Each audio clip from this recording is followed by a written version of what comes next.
till now we have find out the resistance between AB. Okay. So there were the three questions I told you earlier. First was resistance between AB, then second was resistance between AC, and third was resistance between AG. Okay. So for AB we have find out.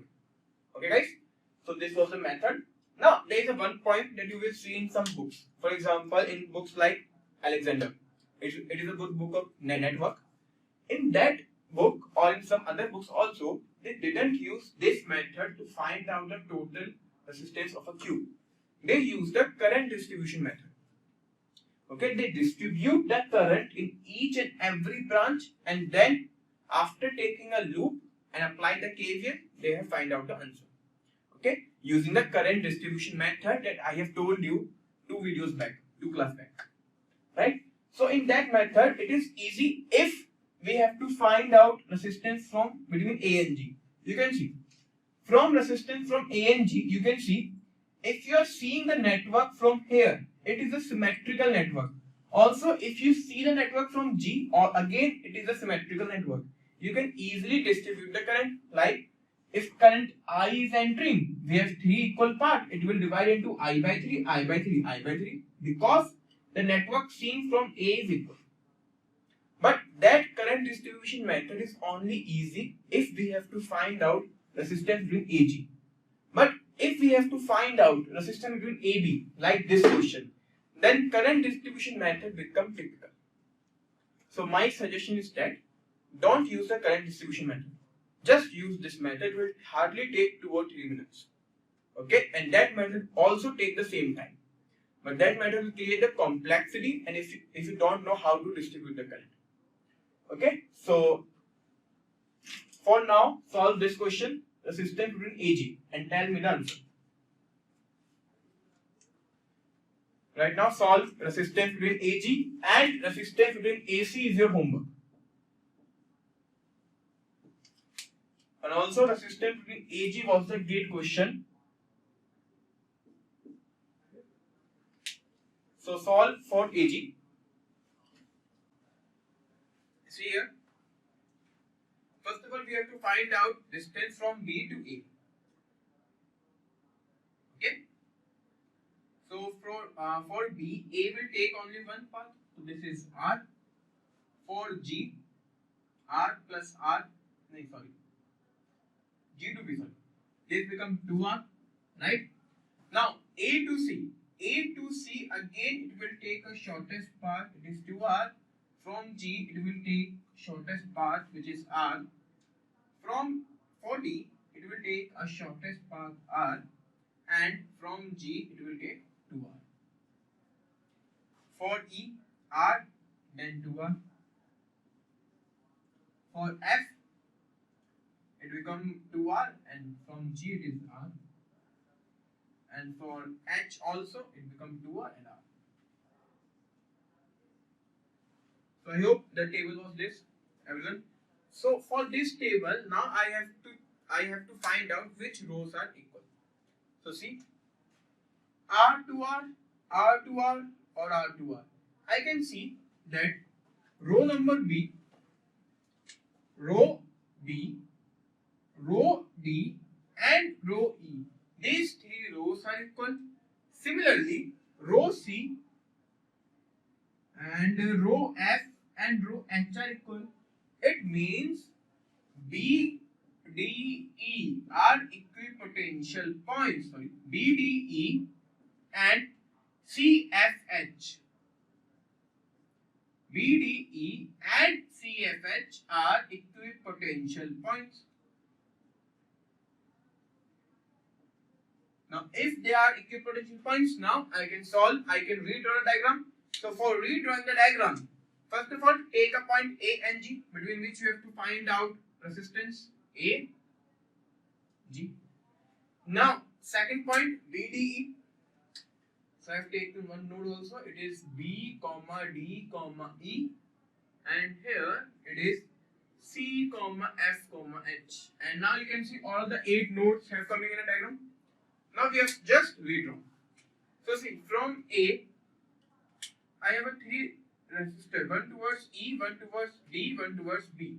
Okay, BD. From A, I have a 3 resistors like this. B, D, E. Okay. Now, from G, again I have a 3 resistors towards H, C, and F. H, C, and F. So again I have a 3 resistors towards G like this. Okay. Now see. Now remaining resistors are how many? See, that is a 3, 3, 6. So remaining are 6 resistors are remaining. Now you can see from E I have a 2 resistors, one towards H and one towards F. From E I have a 2 resistors, one towards F and H.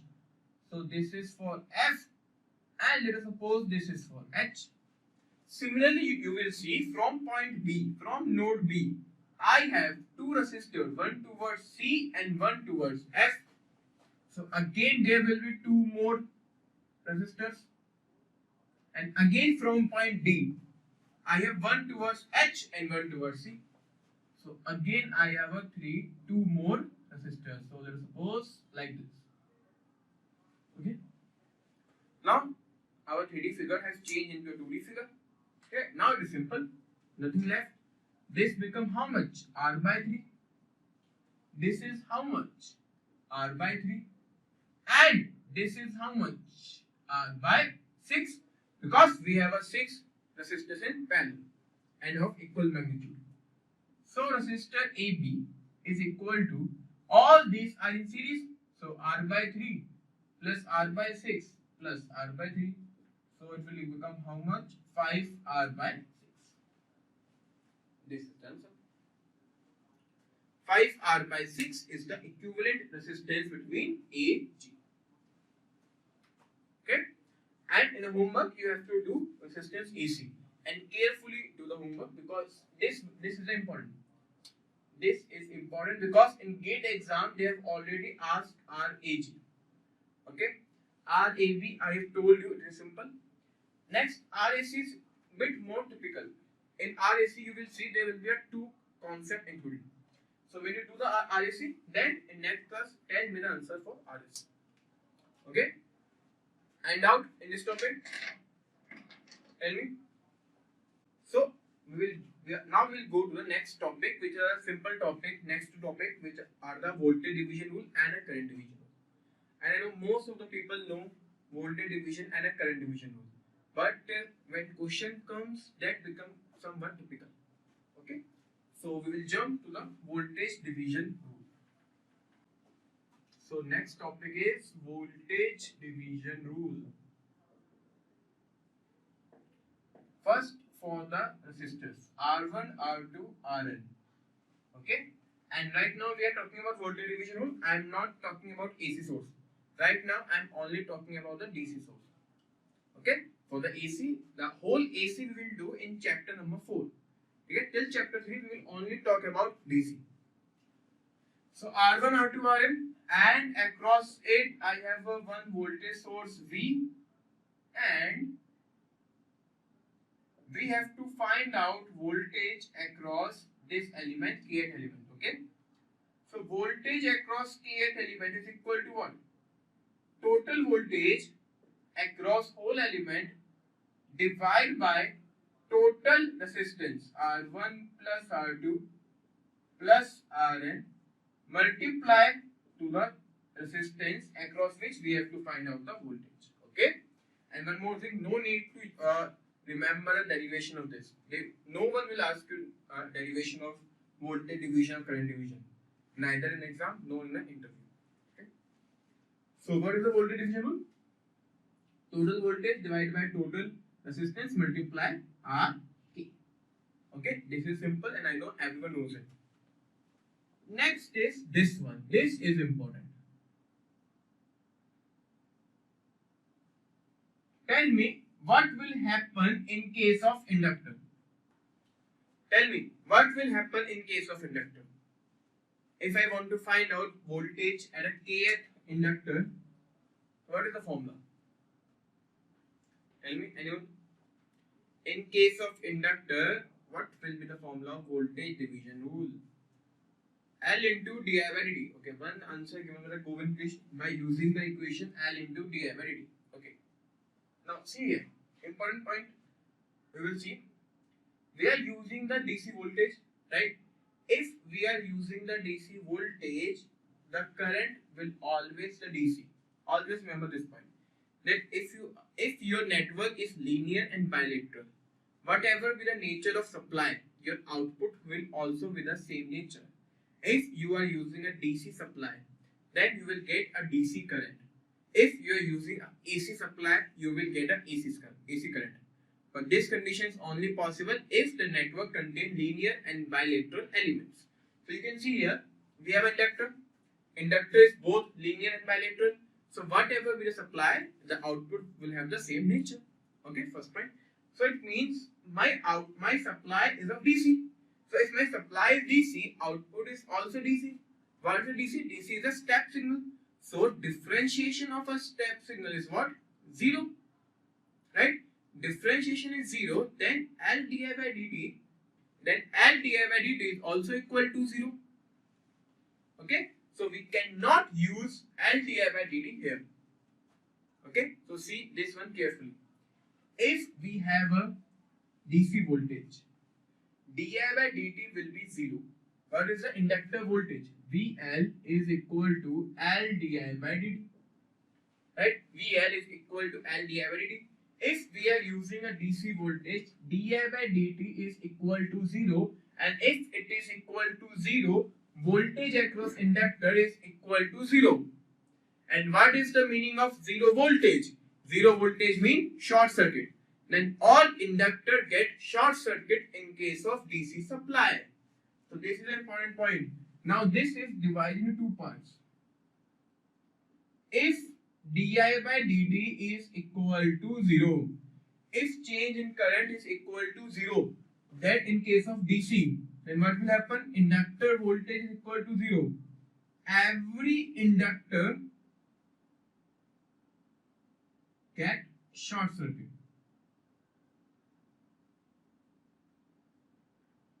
Every inductor gets short circuit. And in a case of short circuit, voltage is 0. So remember this point. If di by dt, change in current is 0, your inductor voltage will be 0 and you will get a 0 voltage across every inductor. Okay. Now, if in a question it is saying di by dt is not equal to 0. Okay. Somehow they have placed some element due to which di by dt is not equal to 0. That will mention in your question. If di by dt is not equal to 0, then voltage at kth element is Vd Lk divided by L1 plus L2 plus L. The same formula that we have used in the system. Okay, but just replace R by L. So this is an important point, guys.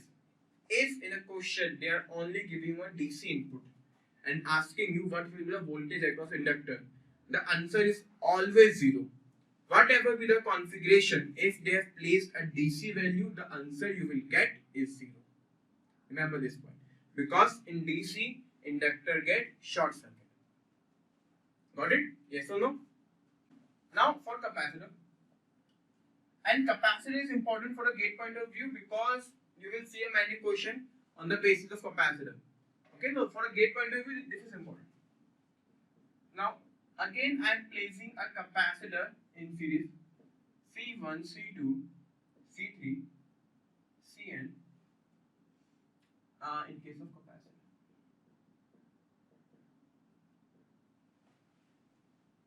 So, what will happen here? See, just like inductor, means the inductor is behaving. You will, if you apply a DC value of any magnitude in any configuration, the network is in any configuration, inductor will always get short circuit in case of DC. This is a fixed thing. No one can change it. Okay. Similarly, capacitor. Capacitor get open circuit when it is applied across a DC value. Okay, but as I said, capacitor get open circuit. Why? You can see capacitor current is equal to C dV by dt, right? capacitor current formula is C dV by dt. If capacitor is C dV by dt and we have applied a DC voltage, then differentiation of DC voltage is 0, current is 0, and 0 current means open circuit. Current can only be 0 if there is an open circuit. So every capacitor behave like an open circuit in case of DC. Okay, but in case of open circuit, it can also store the voltage. For example, see here, if I am saying we have an open circuit, someone here, this is 2 volt. Okay, this is an open circuit. So I told you in our first class that we can apply KVL in open circuit also. So if I applied KVL in this open circuit also, then this open circuit voltage is nothing but equal to 2 volt.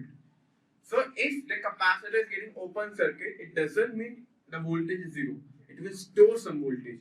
And using the voltage division rule, we have to find out what amount of voltage. So this is an important thing, and the case is also important. We have to find out voltage across kth capacitor Ck. Okay? So see here. The procedure is to first of all change this configuration into a 2 capacitor format. First of all, if you are giving a 10 capacitor in series, 6 capacitor in series, no matter how many capacitors are given in series, first of all change this number of capacitor into 2 capacitor form, in which one capacitor will be the value having across which you have to find out voltage. Okay, Ck, you have to find out voltage across Ck, so one capacitor will be Ck. The other capacitor will be the series combination of each and every capacitor. So if all the capacitors are connected in series, I am writing it like a C dash. Then C dash is what? You know, when capacitors connecting in series, 1 upon C dash is equal to 1 upon C1 plus 1 upon C2 plus 1 upon Cn except Ck. Because Ck is here. Except Ck. So carefully see the step. First of all, change all the capacitors that are connected in series into a 2 capacitor form, in which one capacitor will be the one across which we have to find out the voltage, and the other capacitor is the equivalent of that. Now put voltage supply across is Vd.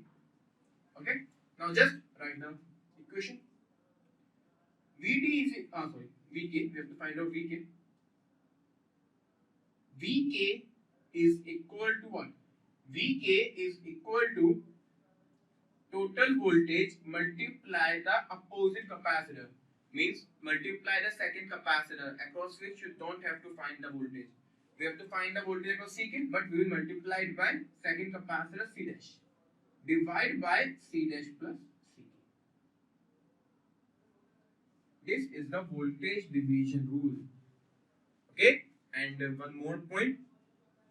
If you are applying voltage division rule in resistor, inductor or capacitor, if all the values are equal, if in case of resistor, if all the resistors are equal, then equal amount of voltage will divide. Similarly here, if all the inductances are equal, then I can say V1 equal to V2 till Vn will be equal to total voltage divided by N. Similarly here, you can see, if all the capacitances are equal, then I can say V1 equal to V2 equal to Vn equal to total voltage divided by N. Okay, and remember this point. What is the voltage division rule in case of capacitor? Okay, so just from one example, I am giving you about capacitors. Let us suppose we have a 3 capacitor in series, 2 farad, 1 farad, 4 farad, and 20 volt is across it. We have to find out plus minus V across 1 farad. Okay. So first of all, what we will do, we will convert this 3 capacitor in series into a 2 capacitor form. So in a 2 capacitor form, one capacitor will be the 1 farad, and next capacitor will be the equivalent of this plus this, right? And when capacitors are connected in series, their reciprocal will be the equivalent. So I can write 2 multiplied by 4, 2 plus 4, 6, it means 8 by 6, 4 by 3 farad. This is voltage 20 volt. and we have to find out this one plus minus. So V will be equal to total voltage multiplied to the second capacitor across which you don't have to find out voltage divided by summation of the capacitance 4 by 3 plus 1, and when you solve it, it becomes 80 by 7. So this becomes 80 by 7. Got it? Yes or no? So this is a 2002 question. In this question, it is given that power loss by 5 ohm resistor is 10 calorie per second. We have to find out the power loss by 4 ohm resistor. So first try to solve this question, then I will tell you. So in this, it is given the power loss by 5 ohm is 10 calorie per second.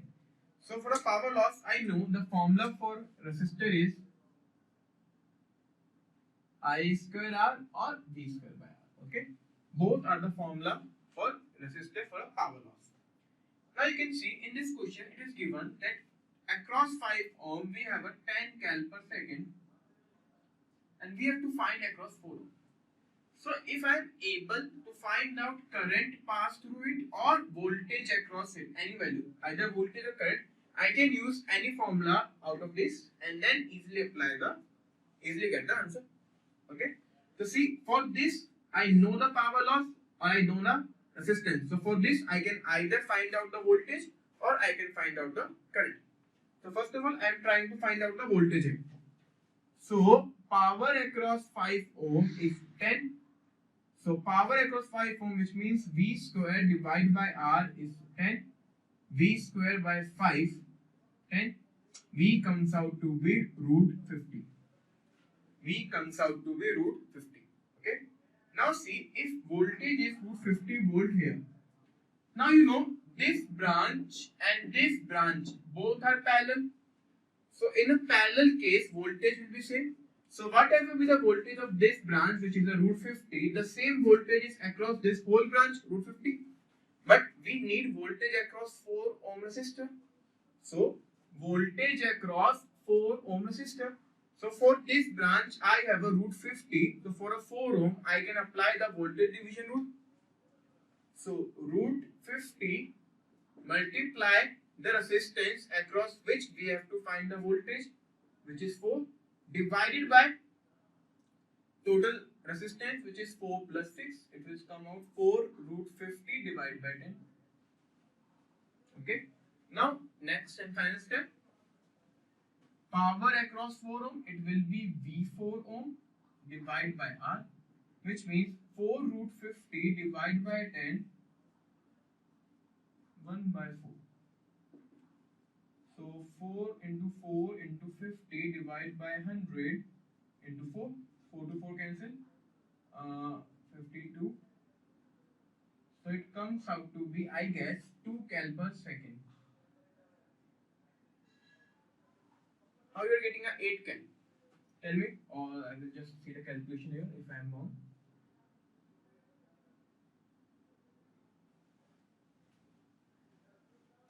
Okay, now we will do it with the I square R formula. I know you have all done it with the I square R formula. Okay, so see, now we will do it with the I square R formula.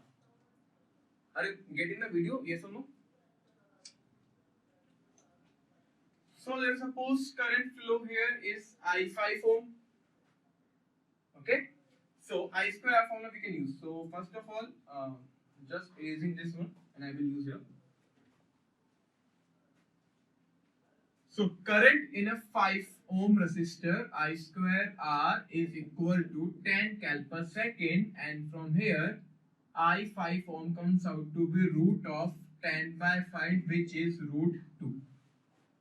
Correct? I guess 5 to root 2. Okay. Now this here, the current is root 2. Now we have to find out the current in this branch. How can we find out the current in this branch? To finding out the current in this branch, first we have to find out voltage across it again. So voltage across 5 ohm is how much? 5 multiplied by root 2, which is 5 root 2. Voltage is this much across 5 ohm. this amount of voltage is across both 4 ohm and 6 ohm. So voltage across 4 ohm is what? This voltage, total voltage, divided by total resistance, which is 4 plus 6, multiplied to the 4. Okay. So it becomes 5 root 2 divided by 10 into 4. 5 2 become 2 root 2. Check the calculation. 2 root 2, correct. So again, we know the voltage again. So power is how much? V square by R. So 2 root 2 square divided by R, which is 4. So 2 into 2 into 2, right? 4. Again, we are getting answer 2. So tell me how you get 8. How can you divide the power like this? Means you are saying that power across 5 ohm, is how much? 10 cal.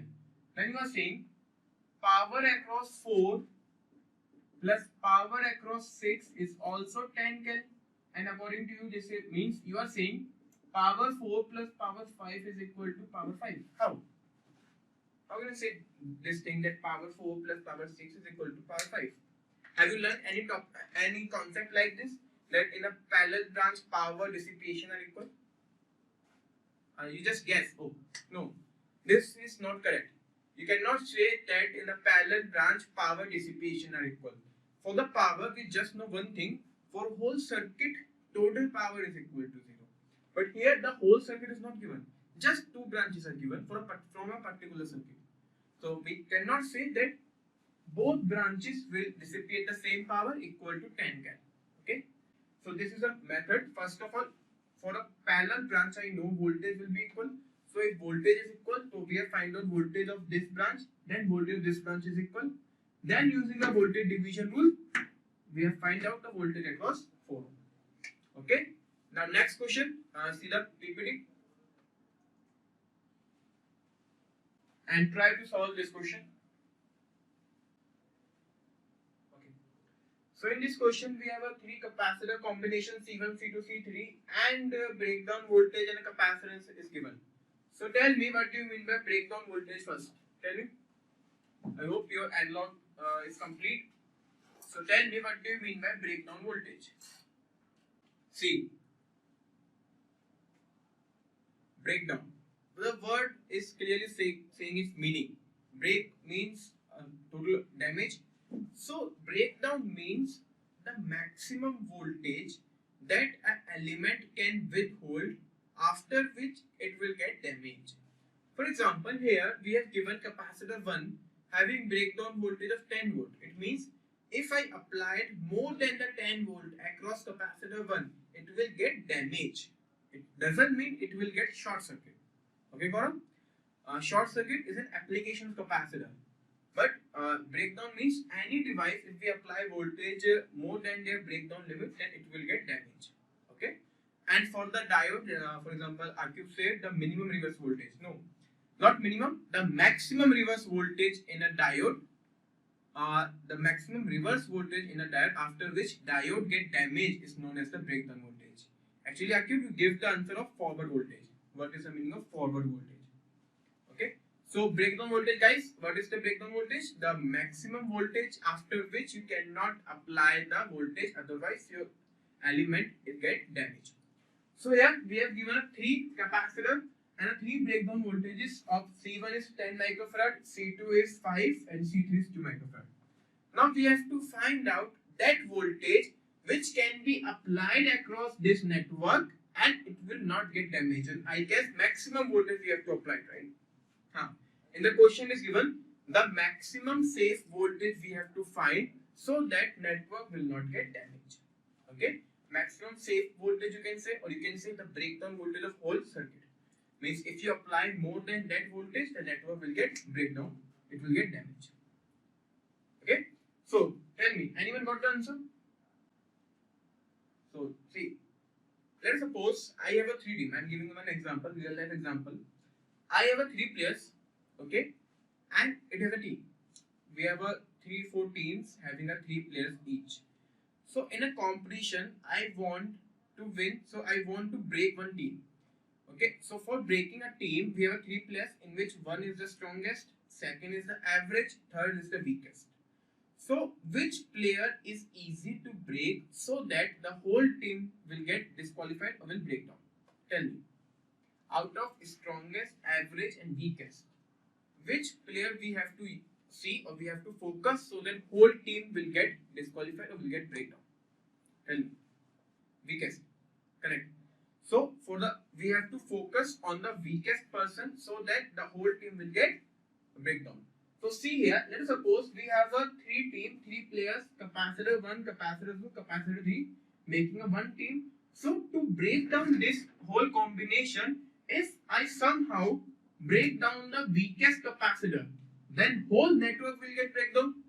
So always remember, whenever there is a question of a breakdown voltage, and if you have a multiple configuration in any form, then always give focus on the weakest element. It can be resistor, capacitor, inductor.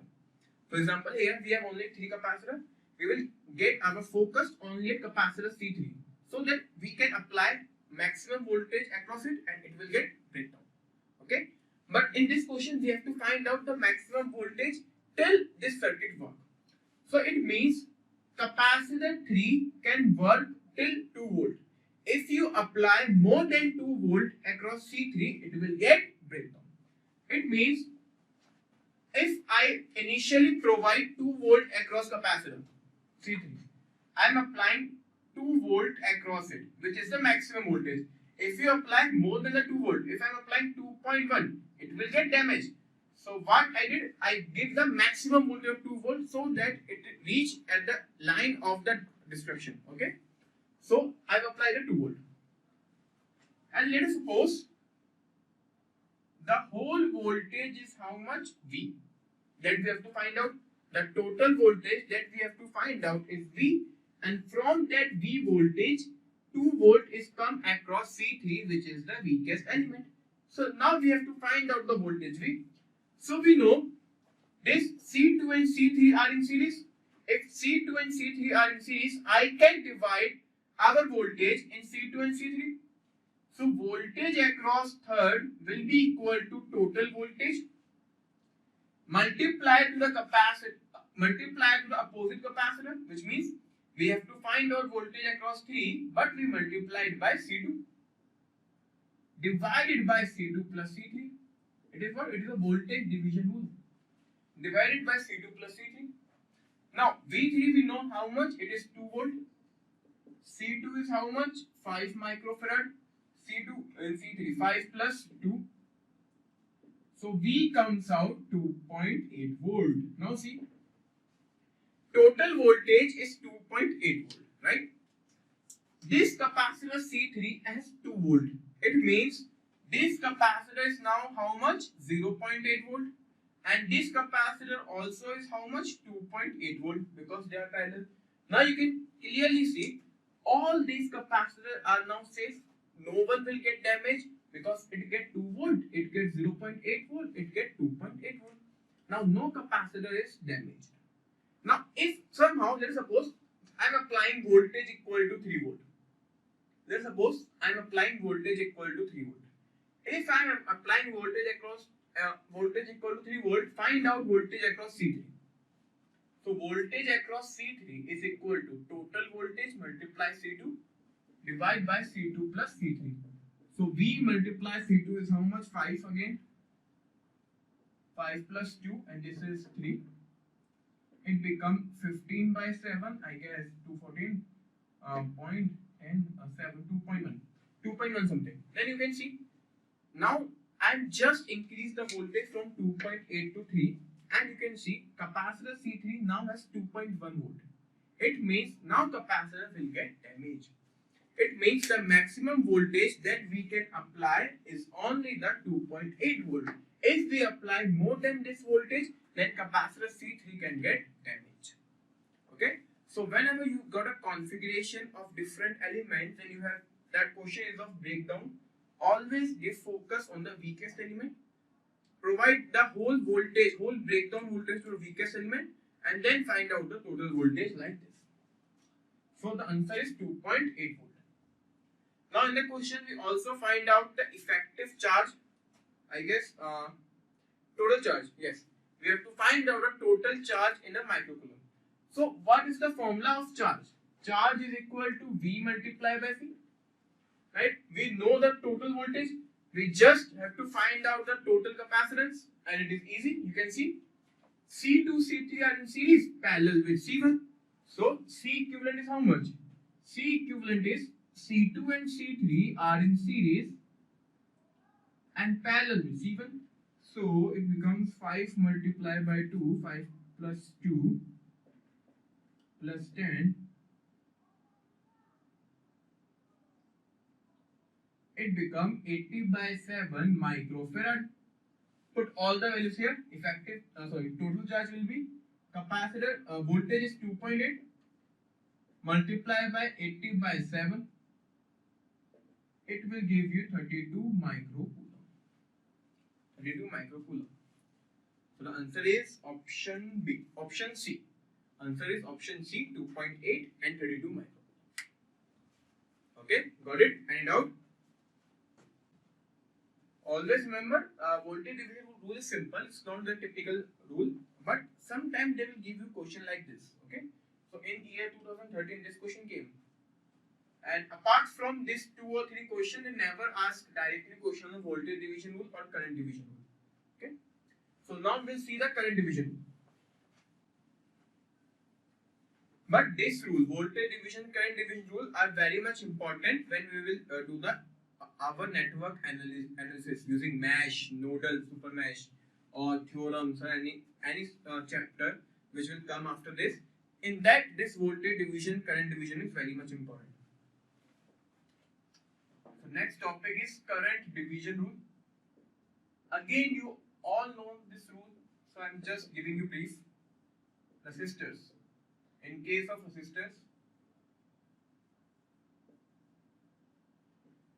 if I have n resistors in series and I have to find out current in a kth resistance. Achha, Gaurav, you need a time to note down. Okay, Gaurav. And if somehow you will miss what you note down, you can again see the video. Just write the time when you don't have time to write down. Okay, you can again see the video and write the notes. So for resistors, we have to find out current in branch RK. Okay, so the formula is IK is equal to total current I. IK is equal to total current I multiply conductance of that branch. For example, we have to find out resistance in branch K, so we have to multiply it by conductance of that branch divided by total conductance G1 plus G2 plus Gn. This is the formula of current division rule, where Gi is nothing but 1 upon Ri. Okay, this is the formula of current division rule. Okay, you will see this formula in some books, but in many books this formula is missing. This is a general formula for finding our current division rule. Case 1, if n is 2. N is 2 means we have only 2 parallel branches. So in 2 parallel branches, if I have to find current in second branch I2, it will be how much? I multiply by G2 divided by G1 plus G2. What is G2? I multiply by 1 upon R2 divide by 1 upon R1 plus 1 upon R2. And after solving it, you will get this formula. Okay. So this is the formula in case 2 if we have 2 parallel branches R1 and R2. Case 2, if R1 is equal to R2 is equal to Rn, means all the resistors are equal. If all the resistors are equal, current will divide equally. I1 is equal to I2 till In equal to I divided by N. This is the case 2. Okay, so this is the case of current division rule in case of resistor. Now tell me current division rule in case of inductor. Think about it. Current division rule in case of inductor. Think about it, then I will tell you.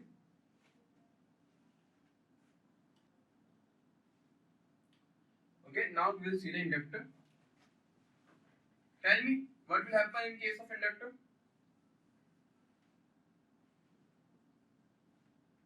Tell me what will happen in case of inductance. See, again I told you, if the current is DC, then di by dt will be 0. If di by dt will be 0, the voltage of that branch will be 0. It means every branch will get short circuit in case of DC. And if every branch gets short circuit in case of DC, then this current will be equally divided in every branch. So I can say again I have two cases. One, when di by dt is equal to 0. Second, when di by dt is not equal to 0. In case of di by dt equal to 0, all inductors get short circuit and equal current will divide.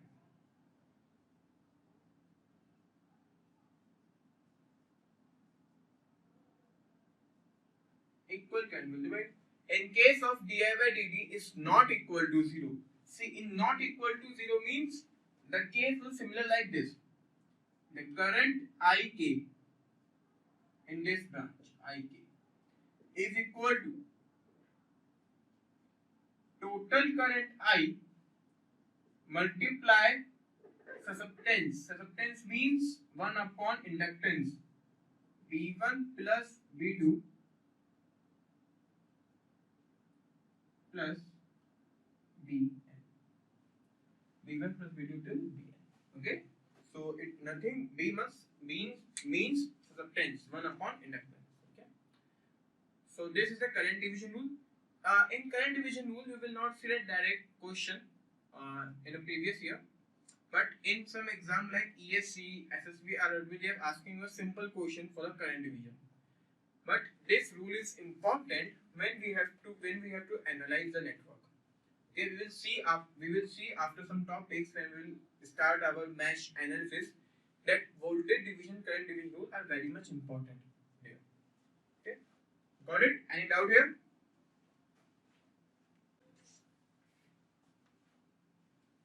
Okay, so we have completed our voltage division rule and current division rule. Next topic is our star delta and delta star transformation. Star delta and delta star. Now tell me, what do you mean by star and delta? Tell me, what do you mean by star and delta? See, star and delta, if I am talking about network theory of our subject, star and delta is just a configuration in which your elements are connected. For example, if your elements are connected in this form, this is the star form, or the element can connect it into T form, like this also. Then this is also star form. So if the element is connected in the form in which we have a 3 wires and 3 wires are connected to a particular same point, which is known as a neutral, then we will get a star configuration. Okay, and all other terminals of the wires are connected to some other points. Means you can see we have RA, RB, RC. Each resistor have 2 terminals, but one terminal are connected together and other terminals are independent of each other. Then it is a star configuration, or you can say T format is also a star form. Next, delta. In delta, both terminals of the element are interconnected to each other. You can see R1, R2, R3. It has one terminal here, one terminal here. Its one terminal is connected to R2. Its one terminal is connected to R3. Its one terminal R3 is connected to R2. So all 3 resistors, or I can say all 3 elements, let's suppose this is a resistor. All 3 resistors are interconnected to each other. No terminal is independent. So this is a delta configuration. And also you can see delta configuration this form also, which is known as pi. This form is known as a pi form. So pi form is nothing but a delta configuration. T form is nothing but a star configuration. So for a network, this is just a configuration. In our subject, we will not learn about what are the disadvantage or advantages of this type of configuration. That you will learn in a particular subject, like for an electrical guys, you will learn in a machines or in a power system. For instrumentation guys, you will learn, I guess, in transducers and all. Okay, so here for us right now they are just the configuration. So our motive is to change star into delta or delta into star. So see, anything we apply in a network, for example, voltage division rule, current division rule, symmetry concept, mesh, nodal, anything that we will apply, it is just to simplify the circuit, nothing else. Okay, the same network, you can take any complex network, that network can solve it using KVL and KCL. Okay, any network in the world, if it is a stable network, you can solve that network using three laws, which is Ohm's, KVL and KCL. You don't require any other analysis to solve it. Only other analysis come only to simplify the network. Every theorem, every analysis are just to simplify the network. If you don't know that, you can solve the question using KVL and KCL, but that will be a very lengthy method. Okay. Similarly here, star delta and delta star, the only application of there is they can simplify the network. You can convert star into delta and delta into star according to the network. It is not fixed when to convert star into delta or delta to star. If the network is simplified, then convert it. Okay, one point is this.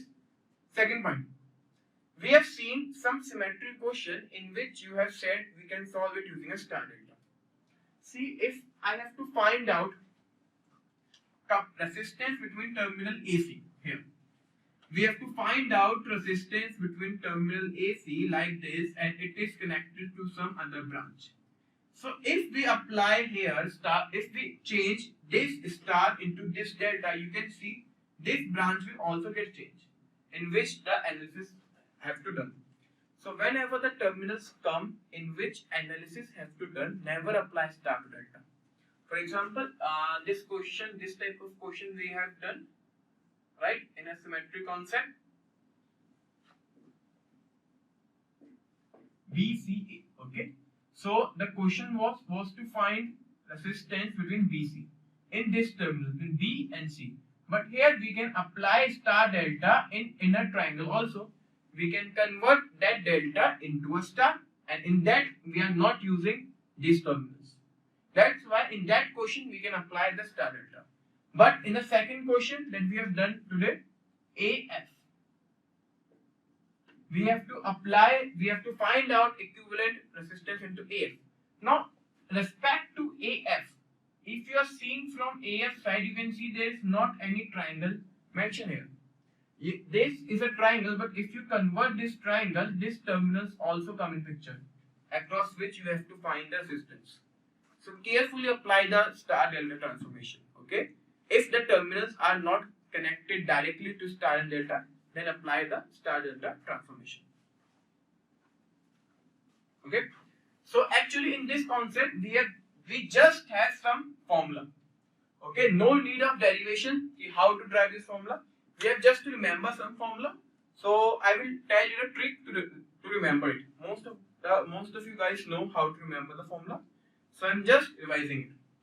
So first case is that we have to convert star into delta. First case is that we have to convert star into delta. So whenever you want to convert star into delta, draw a imaginary delta above star. Draw imaginary delta above star. We have to convert star. This is the sign of star. We have to convert star into delta, which means we have given, what is given? RA, RB and RC given. We have to find R1, R2, R3. Okay, in this. So RA, RB, RC given, R1, R2, R3 we have to find out. So first draw the imaginary delta above the star. Now see, if we have to find out R1 equal to, see, in the formula we have one numerator and denominator. When we convert star into delta, numerator will remain same. Numerator will be RA, RB plus RB, RC plus RC, RA divided by, we have to find out R1. R1 is here. See, what is the opposite of R1? Opposite of R1 is RB. So we have to divide it by R. This is the formula for finding out resistance R1. R2. If we have to find out the resistance R2, like this, numerator will remain same. It will be RA, RB, RB, RC, RC, RA divided by, which resistor is opposite to this one? Opposite to this one we have a RC. So divided by RC. Then R3, again numerator will remain same.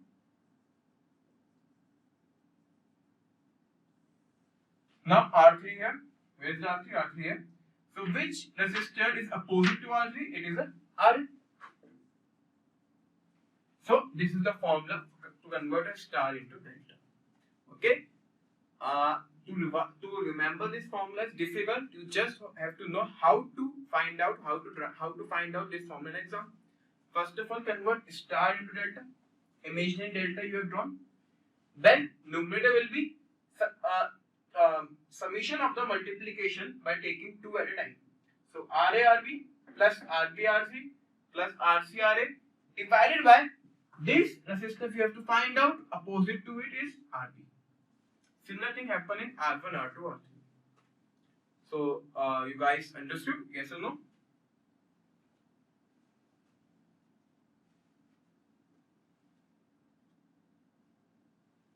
Okay, so this is the formula for finding out star into delta. Similar case will happen in case of inductor. This is for the resistor. If the inductor was given, the same thing will happen. Just change every resistor with inductor. Okay. So for inductor also same formula.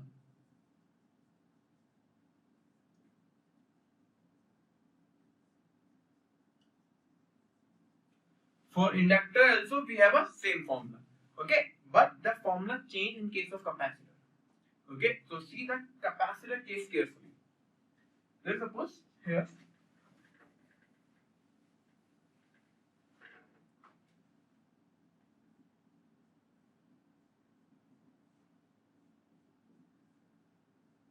This is CA, this is CB, this is CC, okay? And we have to convert it into this one.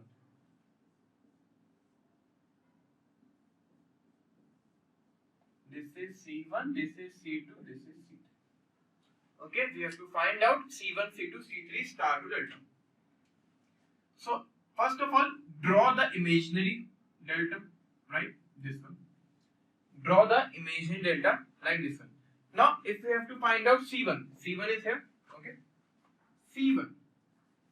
In case of capacitor, whatever we have done in resistor, the same thing will happen here, but every term will get reciprocal, which means we have to find C1, but we will find 1 upon C1. We will find 1 upon C1. 1 upon C1 is equal to what?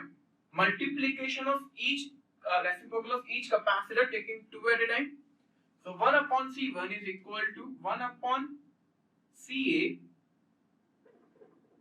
1 upon CA, 1 upon CB, plus 1 upon CB, 1 upon CC, plus 1 upon CC, multiply 1 upon CA, divided by, you can see which capacitor is opposite to it. See, capacitor CC is opposite to it. So 1 divided by CC.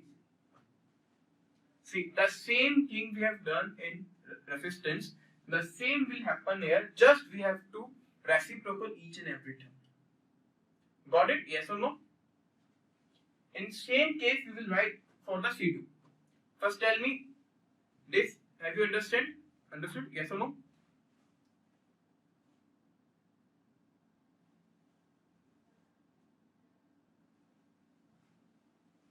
Now see for 1 upon C2. For 1 upon C2, it will be again 1 upon CA, 1 upon CB, plus 1 upon CB, 1 upon CC, plus 1 upon CC, 1 upon CA, divided by C. Opposite to C2, we have a CA. So we will write 1 divided by CA. And next, you can easily write 1 upon C3. So 1 upon C3 is what? 1 upon CA, 1 upon CB, plus 1 upon CB, 1 upon CA, sorry, CA, CB, CC, plus 1 upon CC, 1 upon CA, and opposite to C3, we have CB. So 1 divided by C. Okay.